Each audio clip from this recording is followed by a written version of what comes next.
Hello students, it's your history teacher and I'm here with another online lecture, this time with the last topic of this unit, Cold War. So I will tell you something about transformation of the USSR and fall of the Berlin Wall. So I will start exactly in the point where I stopped in the previous online lecture, and it's with Mikhail Gorbachev. You can see this man in the picture on the right. He's very recognizable because of the stain on his hat. Okay, so I can put his picture into the test as well. So Mikhail Gorbachev, who in the 1985 became the General Secretary of the Communist Party. This function was basically the leader of the USSR. Okay, so he was not Prime Minister, well, not President, okay, as all of the other previous leaders. He was the General Secretary of the Communist Party. The same thing was in the satellite, so also like Alexander Dubček, for example, was General Secretary of the Communist Party and so on. Okay, so this is him, who became the General Secretary during the 1980s, when we know were the years of changes, as I mentioned in the previous lecture. Why was Mikhail Gorbachev different than his predecessors? Well, he publicly admitted the most serious problems of the Soviet Union and its satellites, such as economic stagnation and low living standards. I know that I mentioned that Nikita Khrushchev criticized Stalin and his regime, but he did not criticize the USSR itself. You know, that is the difference. He only criticized Stalin and the cult of Stalin, but Mikhail Gorbachev identified problems of the USSR and wanted to change it. So to counter these problems that he previously had identified, he presented the policy of perestroika, which in Russian means reconstruction, and glasnost, that means openness. By reconstruction, he meant economic and political reforms that enabled limited private ownership in businesses and helped to ease the practices of central planned and commanded economy. This perestroika also reduced size of the army and limited military budget because he had to use that money in different places. Okay, so after the detent, he wanted to invest that money into the fields where they were really needed. By openness, he meant a reform to reduce corruption and foster efficient management in the state and businesses. It allowed the workers to criticize the party and the leadership, so to be open about their feelings, to have free speech. Also, political prisoners were released and free speech was encouraged and censorship limited on the other hand. So to be open, to be transparent, to criticize something that should be improved, instead of just covered up. Although these reforms were introduced and they seem as a great change for the Soviet Union, it doesn't mean that the USSR just followed these policies completely. You know, it still continued with different cover-ups to look better for the Western Bloc. Such example of this cover-up can be Chernobyl disaster that happened in 1986.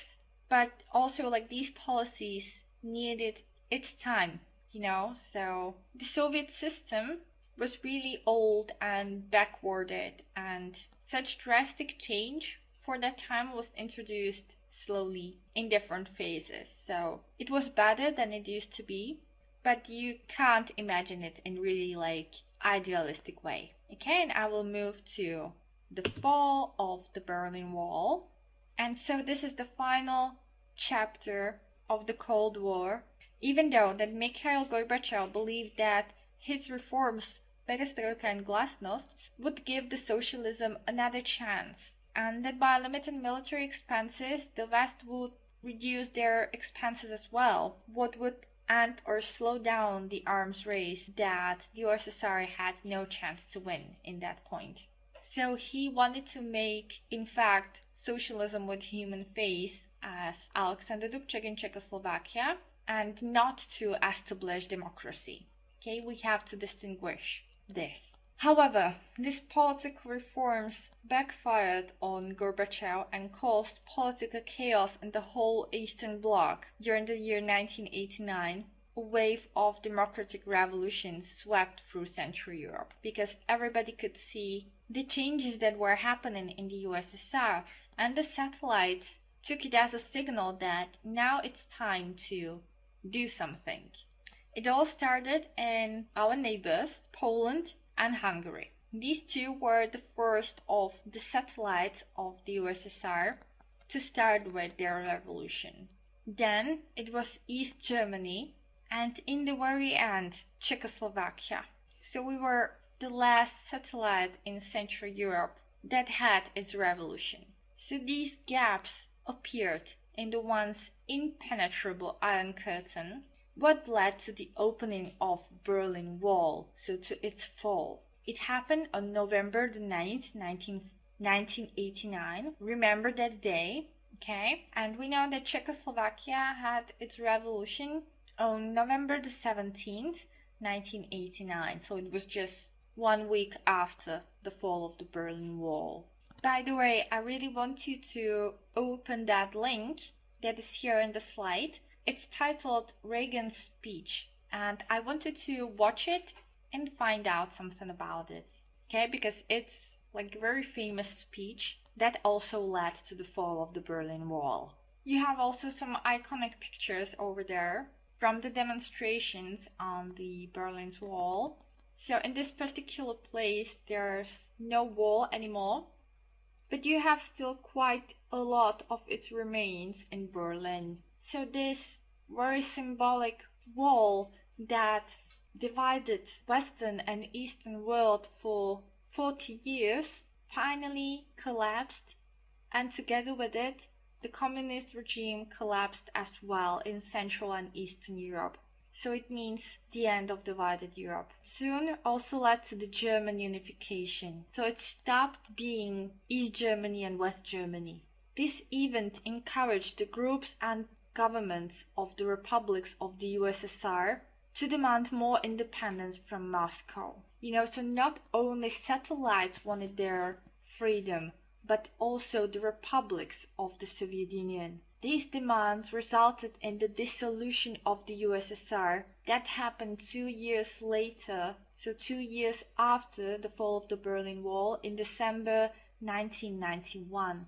This was the definite end of the period of the bipolar world of the Cold War, because the end of the divided Europe was the fall of the Berlin Wall, but only the dissolution of the USSR finally brought freedom to these republics of the Union, as for example to Ukraine, Belarus, Baltic states, Georgia, Armenia, okay, so all of these states. So that is it, not only for this lesson, but also for this unit. So in these days, I will choose the date of our last small test. So if you do not understand to something, you can contact me anytime. For the revision, I prepared these 2 videos, which were made by the channel Oversimplified, so you have the links in your presentation. Okay, in every online lecture, I emphasized what is important for me. So the best way is to watch all of these online lectures and then to study on your own with the presentations, to watch all of the videos that you have in the presentation, like the links I've put into that.